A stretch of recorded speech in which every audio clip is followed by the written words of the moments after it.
So when we talk about solutions, we use a lot of different types of words. So I'm going to try and piece all those together for you in a big picture. This also kind of echoes some of the terms that we learned back in chapter 1. So hopefully that will help everything come together for you. So first we're going to take a look at the broad umbrella term of matter. That's anything that has mass and takes up space. I could break that up, first of all, into pure substances. And we had two categories of pure substances back in chapter 1. Those are elements and compounds. So an example of an element would be, say, sodium. And an example of a compound would be sodium chloride, or maybe water is another one that we're very familiar with. But a solution is what we're interested in this chapter, and that was our other category of substances. Mixture is the broad category, and so, for example, the solutions that we're going to see in this chapter would be if I take something like sodium chloride, which would be my solute, my non-water thing, and I mix it with a solvent. So whereas over here I might just have sodium chloride, or I might have water separately.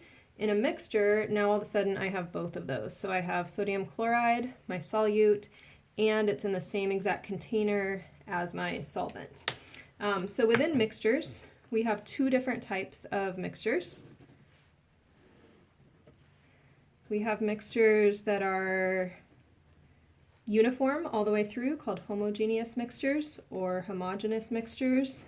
Either one is a fine pronunciation. And then we have hetero or different heterogeneous mixtures. Both of these have two different substances in them, but one is uniform throughout, looks the same all the way through, and one is not the same all the way through. So let's take a look at the homogeneous mixture first. So this, for example, would be sodium chloride mixed with H2O. So they are all together. If I drew out kind of a particle sketch of this, I would have small solute particles floating around in my solution. My homogeneous mixtures are transparent, meaning I can see clearly through them. And I would also say that this mixture, another word for it is that it's unsaturated. I have plenty of water to dissolve all of the salt. So if I add a couple of colors just to emphasize things here, here's my solute, NaCl. Here's my water. They're all mixed together in the same container. So here's my solutes, and it's mixed together with that water.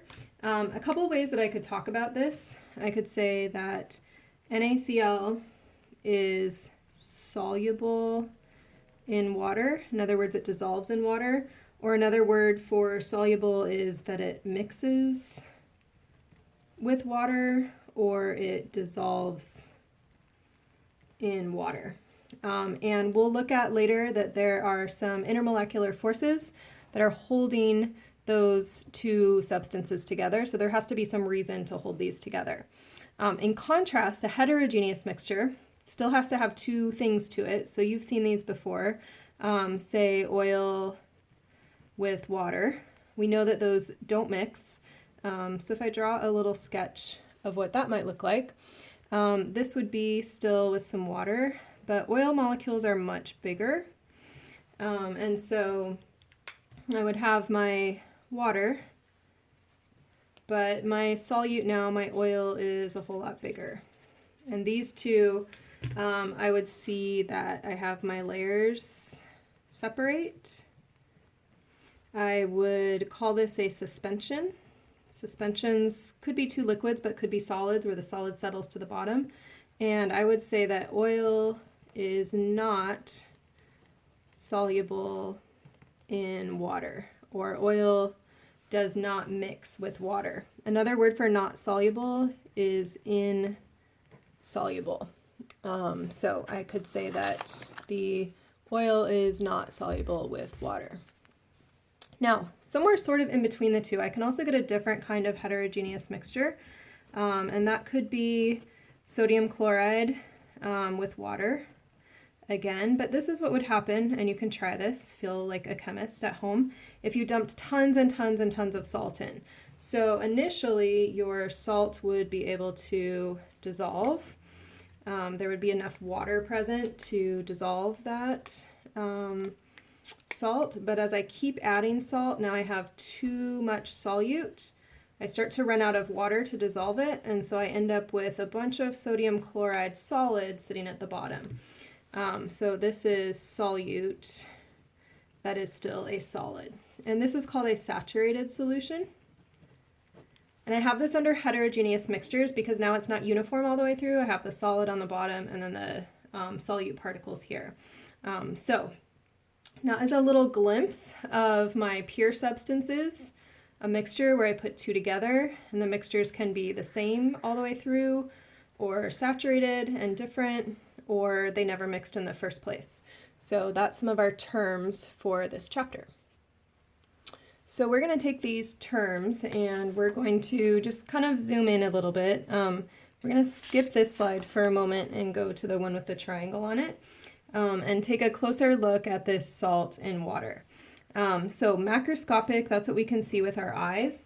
Our solute particles are so small that all I actually see is my water. I don't see the salt. A couple of words I could put onto this.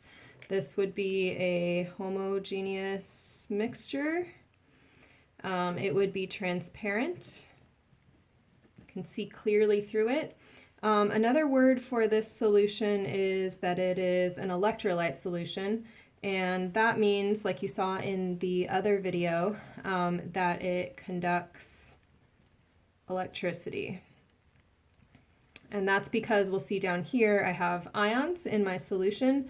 So when I look at the particles and what's happening here, I actually have positive and negative ions scattered around in my solution. And that enables me to conduct electricity. A few words I can use to describe this. So I have an ionic compound, that's my salt, NaCl, dissolves in water. So there's my mixture. And the reason that these dissolve is because of a new intermolecular force, which is called an ion dipole attraction, and we'll draw some of those in a minute. So ion dipole attractions, and it also, we could say, forms an electrolyte solution.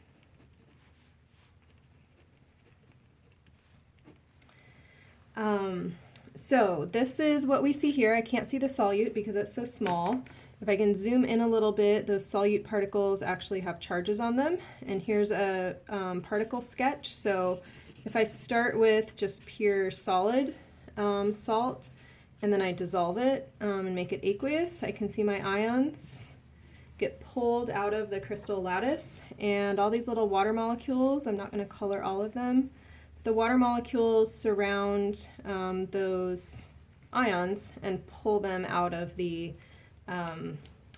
solid crystal there. Now, if I add too much solid, then I get that saturated solution where I actually run out of water molecules to surround. So let's take a look at what this would look like symbolically. So this would be sodium chloride solid.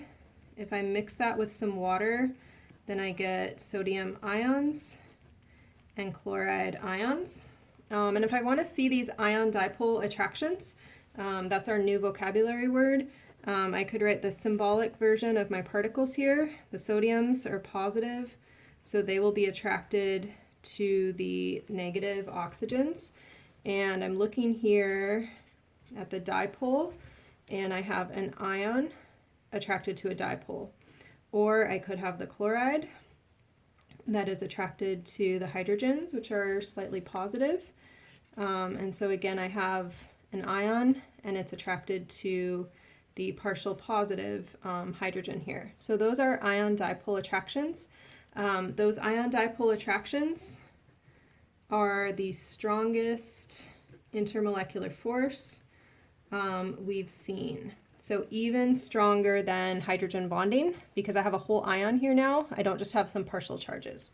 So that is a glimpse of sodium chloride in water. And just to wrap up here, we'll add a couple more colors. So here's my sodium chloride. Here's those ions. Once they break apart, the sodium chloride supplies the ions, and then the water supplies the dipoles. So these are my dipole waters down here.